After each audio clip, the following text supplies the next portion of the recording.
कल्पना कीजिए, आप एक ऐसी दुनिया में आंख खोलते हैं जहां ना कोई सोमवार है, ना रविवार, ना जनवरी है, ना दिसंबर।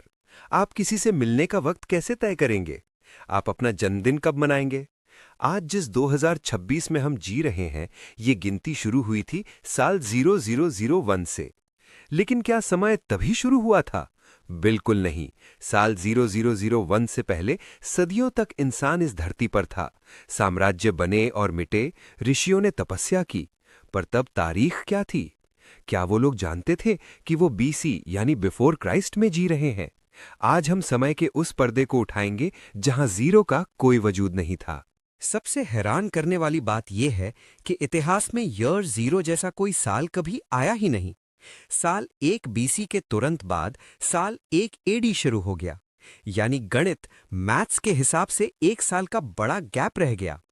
सोचने वाली बात यह है कि जब 1 जनवरी साल 01 आया तो क्या उस दिन पूरी दुनिया ने नया साल मनाया था? नहीं। उस वक्त रोम में लोग कुछ और गिन रहे थे, भारत में विक्रम संवत चल रहा था और चाइना में अपनी अलग गणना थी। हमने समय को एक सिस्टम में बांधने की कोशिश तो की, पर समय हमेशा से एक बहती हुई नदी की तरह था जो किसी कैलेंडर का मोहताज नहीं था। जब कैलेंडर नहीं था, तब इंसान प्रकृति की घड़ी यानी नेचर्स क्लॉक पर निर्भर था। उनका कैलेंडर था पेड़ों से गिरते पत्ते, नदियों का बढ़ता स्तर और हवाओं का रुख। उन्हें पता था कि जब ये खास फूल खिलेगा तो शिकार का वक्त है। जब ये तारा यानी स्टार उस पहाड़ के ऊपर आएगा तो बारिश आने वाली है। वो समय को नंबर्स में नहीं, एहसास में मापते थे।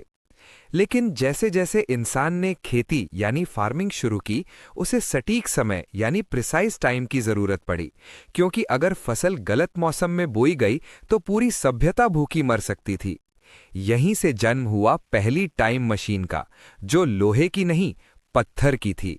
दोस्तों, जब इंसान ने पहली बार ऊपर आकाश की तरफ देखा तो उसे एक ऐसी चीज मिली जो रोज अपना रूप बदल रही थी। वो था चांद। कभी वो एक पतली लकीर जैसा दिखता तो कभी पूरे थाल जैसा चमकता। इंसान ने महसूस किया कि चांद का ये खेल हर 29 या 30 दिन में खुद को दोहराता है। यहीं से जन्म हुआ महीने यानी मंथ का। मंथ शब्द असल में मून से ही आया है। पुराने जमाने के कबीले चांद की कलाओं को देखकर अपने त्योहार और शिकार के दिन तय करते थे।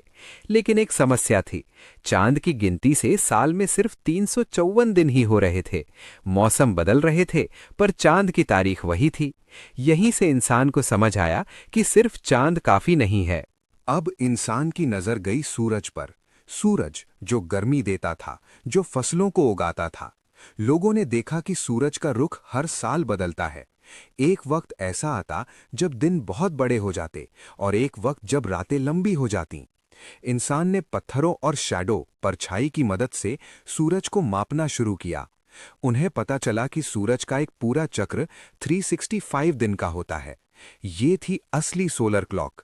लेकिन अब एक बड़ी जंग शुरू हुई। कुछ लोग चांद को मानते थे और कुछ सूरज को। इन दोनों के बीच का जो 11 दिन का अंतर यानी गैप था, उसने पूरी दुनिया के कैलेंडर्स को उलझा दिया। जब दुनिया इस उलझन में थी, तब भारत के ऋषियों ने एक ऐसा रास्ता निकाला जो आज भी नासा के साइंटिस्ट्स को हैरान कर देता है। उन्होंने चांद और सूरज दोनों को मिला दिया और बनाया लूनी सोलर कैलेंडर। उन्होंने देखा कि हर 3 साल में चांद और सूरज के बीच का गैप लगभग 1 महीने का हो जाता है। इसलिए उन्होंने हर तीसरे साल में एक एक्स्ट्रा महीना जोड़ दिया, जिसे हम अधिक मास या पुरुषोत्तम मास कहते हैं। इस वजह से हमारे त्योहार जैसे होली और दिवाली मौसम के हिसाब से बिल्कुल सही वक्त पर आते हैं। हमारे पूर्वजों ने हजारों साल पहले वो हिसाब लगा लिया था, जिसे आज के सुपर कंप्यूटर्स कंफर्म करते हैं। दोस्तों, अब हम चलते हैं ओडिशा के उस तट पर जहां खड़ा है कोणार्क का सूर्य मंदिर। इसे सिर्फ एक मंदिर मत कहिए, ये प्राचीन भारत का एक सुपर कंप्यूटर है।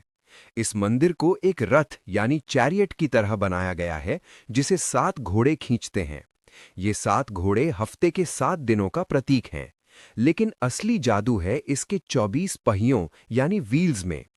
इन 24 पहियों को साल के 24 पखवारों यानी फोर्टनाइट्स के लिए बनाया गया है। हर पहिए में 8 बड़ी तीलियां हैं। क्या आप जानते हैं ये क्या दिखाती हैं? ये दिन के 8 पहर को दिखाती हैं। अगर आप पहिए के बीच में एक उंगली रखते हैं, तो सूरज की परछाई जिस तीली पर गिरेगी, वो आपको एग्जैक्ट समय बताएगी। आज की डिजिटल घड़ियां शायद गलत हो जाएं, लेकिन कोणार्क का ये पहिया हजारों सालों से 1 सेकंड भी पीछे नहीं हुआ है। ये है हमारी टाइम इंजीनियरिंग का चमत्कार। अब थोड़ा आगे बढ़ते हैं और चलते हैं राजस्थान के जंतर मंतर में। यहाँ दुनिया की सबसे बड़ी धूप घड़ी है, जिसे सम्राट यंत्र कहते हैं। जब दुनिया के पास टेलीस्कोप नहीं था, तब हमारे पूर्वजों ने ये विशाल यंत्र बनाए ताकि वो सितारों की चाल और ग्रहों की स्थिति को समझ सके। यहाँ बैठकर ऋषि मुनि ये बता देते थे कि अगला ग्रहण कब लगेगा, और वो भी एक एक सेकंड की सटीकता के साथ। ये कोई जादू टोना नहीं था, ये प्योर मैथमेटिक्स और ज्योमेट्री थी। इन्होंने आकाश को 27 नक्षत्रों में बांटा था, ताकि रात के सन्नाटे में भी तारों को देखकर ये बताया जा सके कि अभी कौन सा पहर चल रहा है। आज हम माइक्रो सेकंड्स की बात करते हैं, लेकिन हमारे ऋषियों ने त्रुटि जैसी यूनिट हजारों साल पहले खोज ली थी। त्रुटि यानी एक पलक झपकाने का भी 1000वां हिस्सा। उन्होंने समय को सिर्फ घंटों में नहीं बांटा, उन्होंने उसे इतना बारीक कर दिया कि वो आत्मन या सोल की धड़कन तक पहुंच गए। भारत ने बताया कि समय सिर्फ एक रेखा यानी लाइन नहीं है जो सीधी चलती है, बल्कि ये एक चक्र है। जन्म, मृत्यु और पुनर्जन्म सब कुछ इसी काल चक्र के भीतर है। इसलिए हम कहते हैं काल ही महाकाल है। दोस्तों, अब हम चलते हैं ब्रिटेन की उन सुनसान वादियों में, जहां हजारों साल पुराने विशाल पत्थर एक घेरे में खड़े हैं। इसे कहते हैं स्टोनहेंज। इंसान ने इन भारी भरकम पत्थरों को यहां क्यों रखा? क्या ये कोई मंदिर था या फिर कोई एलियन स्ट्रक्चर? असल में ये दुनिया का सबसे पुराना ओपन एयर कैलेंडर है। साल के एक खास दिन यानी 21 जून को सूरज की पहली किरण ठीक उन पत्थरों के बीच से निकलती है। ये वो दिन होता है जब दिन सबसे बड़ा और रात सबसे छोटी होती है। बिना किसी कंप्यूटर के उन लोगों ने ये कैसे तय किया कि पत्थर का एक एक इंच कहाँ होना चाहिए? ये आज भी एक बड़ा रहस्य है। अब जरा ध्यान दीजिए इजिप्ट के विशाल पिरामिड्स पर। ये सिर्फ राजाओं की कब्रें यानी टूम्स नहीं थीं, ये समय और सितारों का नक्शबा था। इजिप्ट के लोग सिरियस नाम के खास तारे की पूजा करते थे, क्योंकि जैसे ही वो तारा आकाश में खास जगह पर दिखता, नील नदी में बाढ़ आ जाती थी। यही बाढ़ उनकी खेती के लिए सबसे जरूरी थी। पिरामिड्स की बनावट ऐसी है कि उनकी धार ठीक उत्तर दक्षिण, पूरब और पश्चिम की तरफ इशारा करती हैं। उन्होंने समय को सितारों की चाल से ऐसा बांधा कि हजारों साल बाद भी उनका स्टार कैलेंडर बिल्कुल सटीक बैठता है। समय की गणना में मेक्सिको की माया सभ्यता का जिक्र ना हो, ये हो नहीं सकता। आपने सुना होगा कि साल 2012 में दुनिया खत्म होने वाली थी। ये अफवाह इसी माया कैलेंडर की वजह से फैली थी। माया लोग समय को साइकिल्स में मापते थे। उनका कैलेंडर इतना सटीक था कि उन्होंने हजारों साल आगे तक के ग्रहण यानी एक्लिप्सेस पहले ही लिख दिए थे। उनके लिए समय कभी खत्म नहीं होता, वो बस एक चक्र पूरा करके नए चक्र में प्रवेश करता है। बिल्कुल वैसे ही जैसे हमारे यहाँ योगा बदलते हैं। दोस्तों, क्या आप विश्वास करेंगे कि इतिहास में एक ऐसा वक्त आया था जब लोग सोए तो 4 अक्टूबर को थे, लेकिन जब अगले दिन उनकी आंख खुली तो तारीख 15 अक्टूबर थी। जी हाँ, साल 1582 में पोप ग्रेगरी ने पुराने कैलेंडर की गलतियों को सुधारने के लिए एक झटके में 10 दिन गायब कर दिए। असल में पुराना जूलियन कैलेंडर सूरज की चाल से थोड़ा पीछे चल रहा था, जिसकी वजह से मौसम बदल रहे थे पर तारीख नहीं। इस गड़बड़ को रोकने के लिए उन्होंने ये कदम उठाया। इसका मतलब है कि उस साल 5 अक्टूबर से लेकर 14 अक्टूबर तक का वक्त कभी आया ही नहीं। वो लोग जो उन दिनों पैदा हुए होंगे, उनका तो बर्थडे ही गायब हो गया। अब बात करते हैं महीनों के नामों की। क्या आपने कभी सोचा है कि फरवरी इतना छोटा क्यों है? असल में रोम के 2 बड़े राजा जूलियस सीजर और ऑगस्टस सीजर ने अपने नाम पर महीने बनाए, जुलाई और अगस्त। दोनों चाहते थे कि उनके महीने में सबसे ज्यादा दिन हों, इसलिए उन्होंने फरवरी से दिन चुरा लिए और अपने महीनों को 31-31 दिन का कर दिया। सितंबर का अर्थ होता है 7वां, 7th, लेकिन वो है 9वां महीना। अक्टूबर का अर्थ 8वां, 8th, लेकिन वो है 10वां। ये सब इसलिए हुआ क्योंकि पहले साल मार्च से शुरू होता था और सिर्फ 10 महीने होते थे। बाद में जनवरी और फरवरी को जोड़कर साल को 12 महीनों का किया गया। हमारा आज का कैलेंडर किसी विज्ञान से ज्यादा राजाओं की मर्जी पर बना है। लेकिन प्रकृति इतनी सीधी नहीं है। धरती सूरज का चक्कर पूरे 365 दिन में नहीं, बल्कि 365 दिन और लगभग 6 घंटे में लगाती है।